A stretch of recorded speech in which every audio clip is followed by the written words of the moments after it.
رکوع کرنے کے بعد سیدھا کھڑا ہو جانا اس کو قومہ کہتے ہیں، اور ایک سجدہ کرنے کے بعد سیدھا بیٹھ جانا اس کو جلسہ کہتے ہیں شریعت کی اصطلاح میں۔ یہ دونوں چیزیں واجب ہیں، نماز کے واجبات میں سے ہیں، اور اتنی دیر سیدھا بیٹھ جانا اور سیدھا کھڑا ہو جانا جتنی دیر میں ایک مرتبہ سبحان اللہ کہہ سکے اطمینان کے ساتھ، یہ واجب ہے۔ اس میں عام طور سے کوتاہی ہوتی ہے کہ ہلکا سا رکوع کر کے سیدھا کھڑا ہوئے اور پھر ایک دم سجدے میں چلے گئے۔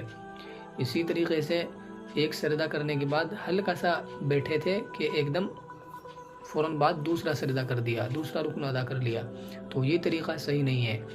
سنت یہی ہے کہ بالکل اطمینان کے ساتھ میں آپ کھڑے ہو جائیں اور اطمینان کے ساتھ میں آپ ایک سجدہ کرنے کے بعد میں بیٹھ جائیں، جس سے کہ ہر عضو اپنی جگہ پر ساکن ہو جائے اور آدمی کو مکمل اطمینان ہو جائے، تبھی دوسرا رکن ادا کریں۔ اس مسئلے میں عورت اور مرد دونوں کا حکم ایک ہے۔